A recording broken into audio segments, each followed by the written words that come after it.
ప్రియమైన దేవుని బిడ్డలందరికీ ఉదయకాలపు వందనములు. ఈరోజు దేవుని వాక్యం కీర్తనల గ్రంథము 7వ అధ్యాయం 17వ వచనం. యెహోవా న్యాయము విధించువాడని నేను ఆయనకు కృతజ్ఞతాస్తుతులు చెల్లించెదను.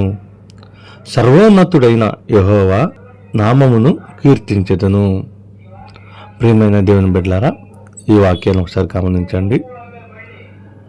యెహోవా న్యాయం విధించేవాడంట.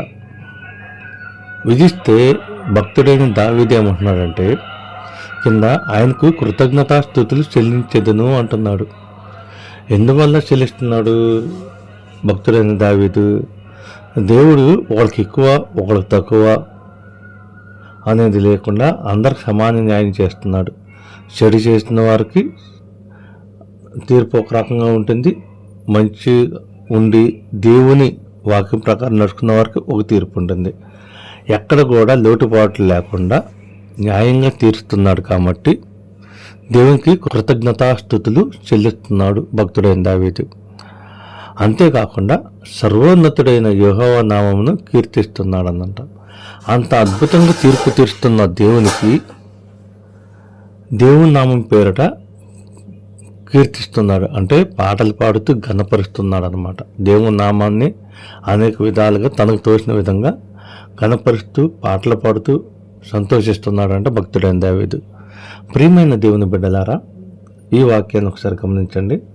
ఉదాహరణకి మనం లోకంలో చూసుకున్నట్టయితే మనం ఏయో కారణాలు అక్కర్లే, ఉదయం మినిమం మన లైఫే, అంటే ప్రతి ఒక్కరు చదువుకుంటున్నాము కాబట్టి చదువునే మనం ఉదాహరణకు తీసుకున్నట్టయితే కాపీ కొట్టి పాస్ అయితే ఒక రకంగా ఫీలింగ్ ఉంటుంది, కష్టపడి చదివి పాస్ అయితే ఒక రకమైన ఫీల్ ఉంటుంది.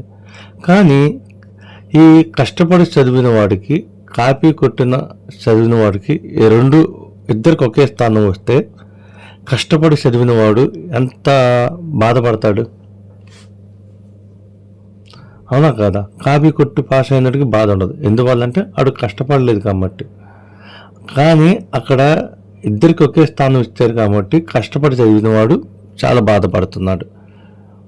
అర్థమైన దేవుని బిడ్డలారా, అట్లా కాకుండా కాపీ అనేది లేకుండా అక్కడ ఎగ్జామ్ హాల్లో కరెక్ట్గా నిర్వహిస్తే అప్పుడు కష్టపడి చదివిన వాడికి చాలా సంతోషంగా ఉంటుంది. ఎందుకంటే ఎవరు కష్టాన్ని వాళ్ళు అక్కడ పేపర్ మీద రాశారు కాబట్టి దాన్ని బట్టి మార్కులు వస్తాయి, కాబట్టి దాన్ని బట్టి వాళ్ళకి అవకాశాలు వస్తాయి, ఉద్యోగాలు వస్తాయి, గౌరవం కూడా దక్కుతుంది. కాబట్టి కష్టపడి చదివిన వాడు చాలా హ్యాపీగా ఫీల్ అవుతాడు. అలా పరీక్షలు నిర్వహించినందుకు వాళ్ళందరికీ కృతజ్ఞతలు తెలియజేస్తాడు. మళ్ళీ పైగా బయట ప్రపంచంలో కూడా చెబుతాడు అనమాట, బాగా ఎగ్జామ్ బాగా నిర్వహించారు, చాలా స్ట్రిక్ట్గా నిర్వహించారని అద్భుతంగా చెబుతాడు. అర్థమైంది దేవుని బిడ్డలారా? అదేవిధంగా ఇక్కడ కూడా భక్తుడైన దావీదు దేవుని ఎడల దేవుని మార్గంలో నడుచుకున్నాడు. కాబట్టి మనమైనా సరే దేవుని ఎడల దేవుని మార్గంలో కరెక్ట్గా నడిస్తే దేవుని దగ్గరికి వెళ్ళాక న్యాయం కరెక్ట్గా ఉంటుంది. భూలోకంలాగా కాపీ కొట్టడం, డబ్బులు కమ్ముడిపోవటం, అలాంటివి మన తన చూసి తీర్పు ఇవ్వటం, భావోద్వేగాలకి లోనవ్వటం, ఇలాంటివి ఏమీ అక్కడ జరగవు అన్నమాట. మంచి చేసిన వాడికి మంచి మార్గం ఉంటుంది, చెడు చేసిన వారికి చెడు మార్గం ఉంటుంది. అందువల్ల ఎవరికి అన్యాయం జరగదు. వారి యొక్క క్రియలను బట్టి, వారి యొక్క నడతలను బట్టి, దేవుని మార్గాన్ని బట్టి అక్కడ న్యాయం అనేది కరెక్ట్గా విధిస్తాడు దేవుడు. అందువల్ల న్యాయంగా జీవించిన వాళ్ళందరూ, పరిశుద్ధంగా జీవించిన వాళ్ళందరూ, దేవుని యందు భయభక్తులు కలిగి జీవించిన వాళ్ళందరూ చాలా హ్యాపీగా సంతోషంగా ఉండారంట. అంతేకాకుండా వాళ్ళ యొక్క సంతోషాన్ని దేవుని నామాన్ని కీర్తిస్తూ కనపరుస్తున్నారంట. అర్థమైన దేవుని బిడ్డలారా, మనం కూడా ఈ పరిశుద్ధాలయ దేవుని బిడ్డలందరూ, దేవుని నమ్ముకున్న బిడ్డలందరూ, దేవుని గురించి తెలిసిన ప్రతి ఒక్క జీవి న్యాయంగా దేవుని మార్గంలో నడిస్తే తీర్పు తీర్చే సమయానికి మనం కూడా చాలా ఆనందపడతాము, చాలా సంతోషపడతామని ఈ వాక్యం ద్వారా భక్తుడైన దావీదు మనకు తెలియజేస్తున్నాడు. Praise lord. ఈ చిన్న వాక్యాన్ని దేవుడు దీవించగాక. మరొకసారి పరిశుద్ధాలయ దేవుని బిడ్డలందరికీ ఉదయకాలపు వందనములు.